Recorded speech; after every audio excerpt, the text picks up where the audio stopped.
Hi Jeremiah. Hi sir. ఏంటి కిష్టక్క సెలవు ఇవాళ? Yes sir. ఈరోజు ఒక మంచి స్టోరీ చెప్పనా? చెప్పండి సార్. సరే, అయితే ఈ స్టోరీ వచ్చి లూకా సువార్త 5వ అధ్యాయం ఉంటుంది. అయితే అంతకుముందు నీకు కొన్ని విషయాలు చెప్తాను, వింటావా? వింటాను సార్. గుడ్. లూకా సువార్త 5వ అధ్యాయంలో మొదటి వచనంలో ఏముంటుందంటే, జనసమూహము దేవుని వాక్యం వినుచు ఆయన మీద పడుచుండగా, అంటే యేసుప్రభు వారు అందరికి ఉపదేశం చేస్తూ ఉంటే జనాలు చాలా ఎక్కువ మంది వచ్చారు యేసుప్రభు మాట వినడానికి. ఎక్కువ మంది వచ్చి ఒకళ్ళ మీద ఒకళ్ళు పడిపోతుంటే ఇలా కాదు అని చెప్పేసి ఆయన గెన్నేసరెతు సరస్సు తీరమున నిలబడ్డాడు. ఎక్కడ?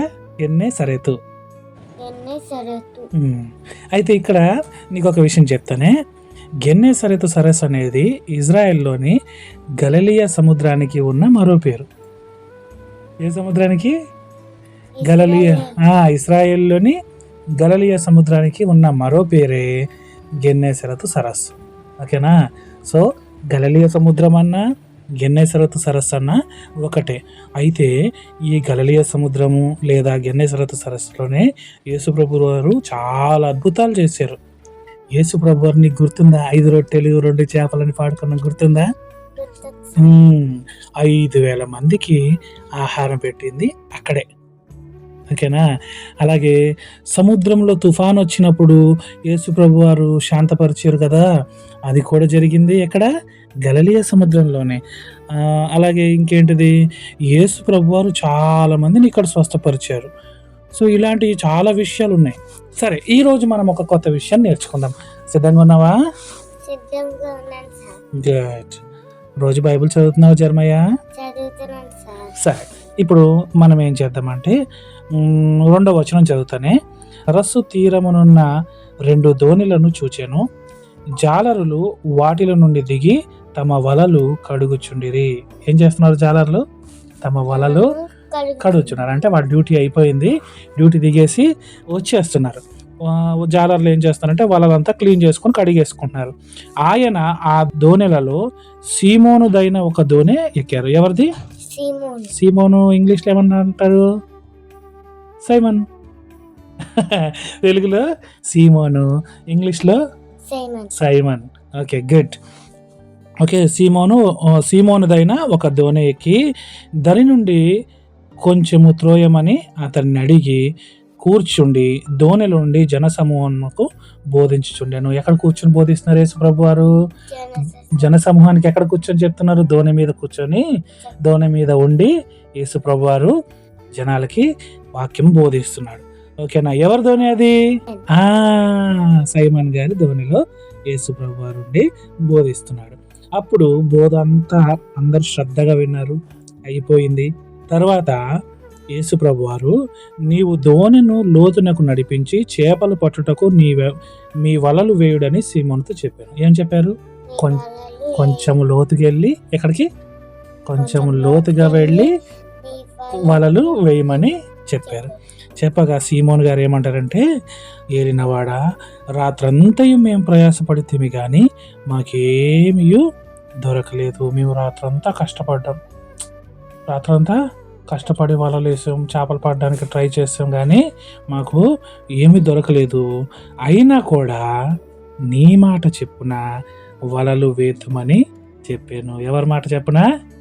యేసుప్రభు వారు చెప్పినందుకైనా నేను లోపలికి వెళ్ళి వల వేస్తాను ప్రభువా అని చెప్పి వారు అలాగు చేసి విస్తారమైన చేపలు పట్టిరి. చాలా చేపలు పట్టారు. రాత్రంతా కష్టపడ్డారు కానీ చేపలు దొరకలే. యేసుప్రభు వారు కొంచెం లోతుకెళ్ళి వల వేయమనగానే వల వేసారు. యేసుప్రభు మాట చెప్పున బోల్డ్ చేపలు పడ్డాయి. చేపలంటే ఇష్టమేనా నీకు? గుడ్. వారు అలాగు చేసి విస్తారమైన చేపలు పట్టిరి. అందుచేత వారి వలలు పిగిలిపోవచ్చుండగా. ఏం పిగిలిపోతున్నాయి? వలలకి బరువు ఎక్కువ అయిపోయినాయి.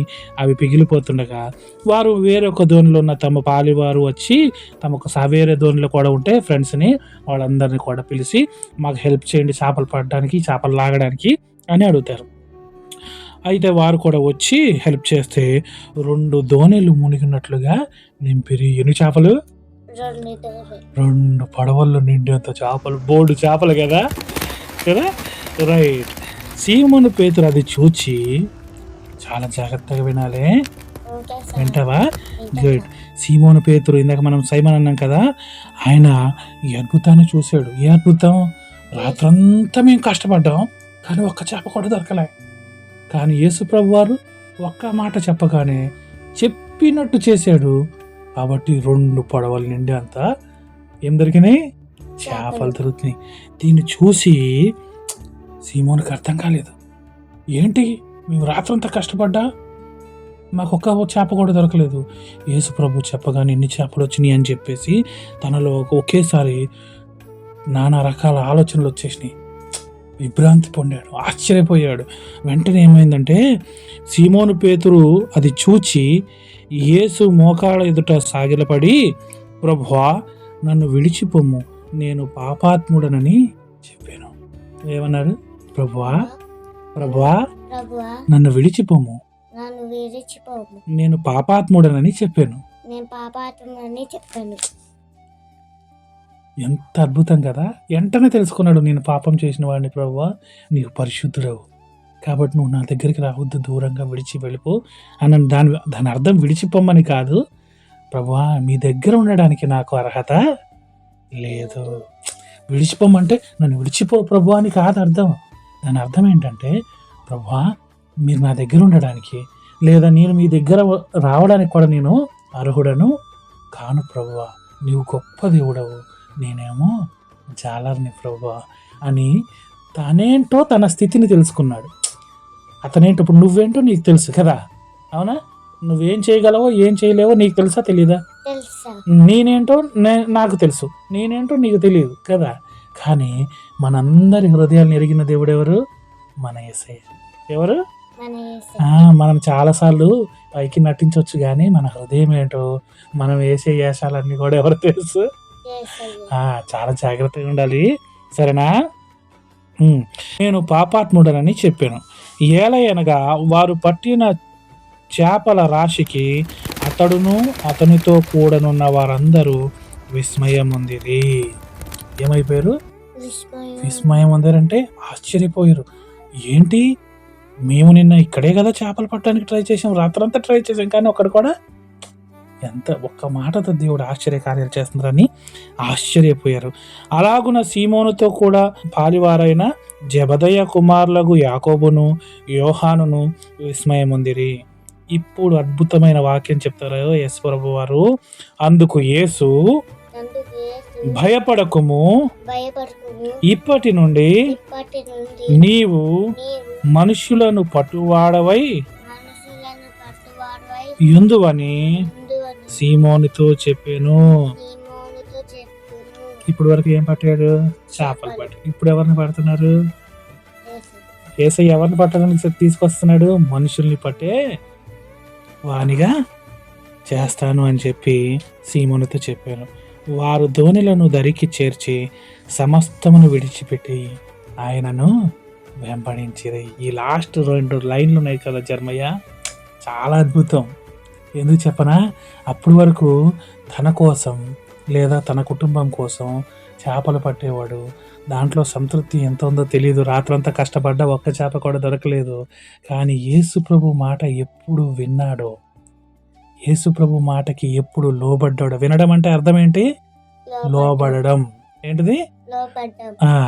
ఎప్పుడైతే యేసు ప్రభు వారి మాటకి లోబడ్డాడో 2 దోణెలు నిండా చేపలు పడ్డాయి. కానీ ఆశ్చర్యమైన విషయం ఏంటంటే, వెంటనే తను రియలైజ్ అయిపోయాడు, తను తెలుసుకున్నాడు. ఎవరు? సీమోను గారు.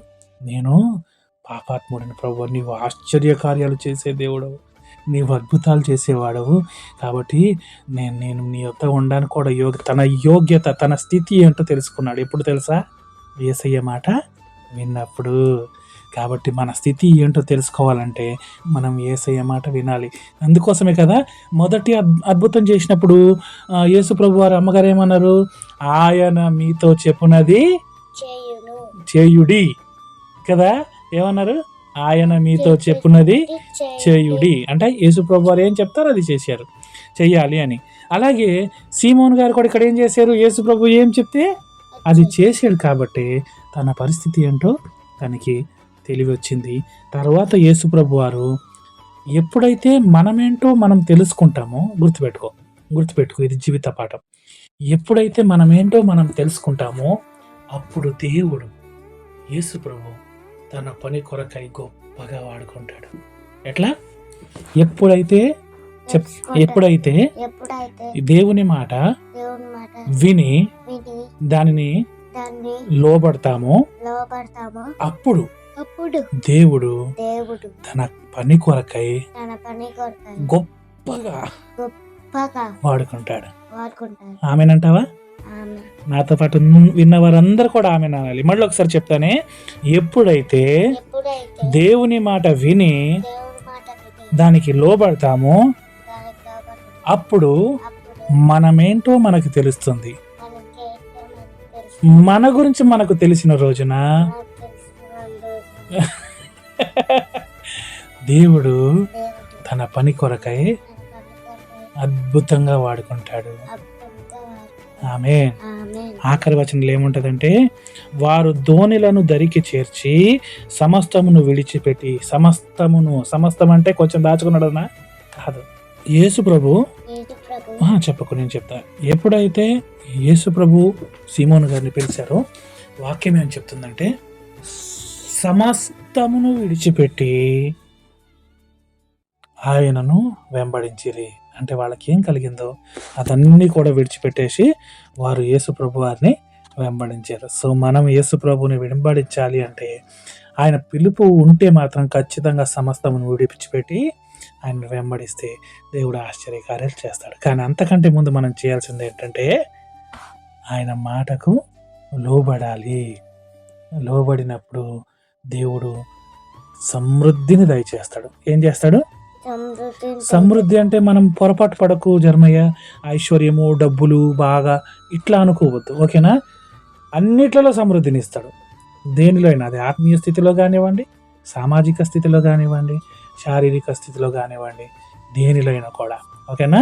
సో జర్మయ్య, ఈరోజు మన పాఠం ఏంటి? దేవుని మాటకి వినాలి, లోబడాలి. చెప్పు. వినాలి, లోబడాలి, ఆయనను వెంబడించాలి కదా. విన్నప్పుడు ఏం జరుగుతుంది? మన స్థితి ఏంటో తెలుసుకుంటాం.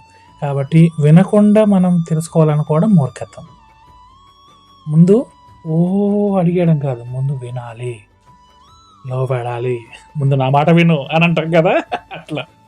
సో బాగుందా స్టోరీ? సో ఈ గెన్నే సరెతు సరస్సే గలలియా సముద్రం, 5 రొట్టెలు 2 చేపలు, ఇంకా అద్భుతాలు చాలా చేశారు. ఇవన్నీ కూడా మనం రానున్న రోజుల్లో తెలుసుకుందాం, ఓకేనా? బాయ్. రేపు వచ్చేటప్పుడు అక్కని తీసుకొస్తావా? Right, good, bye.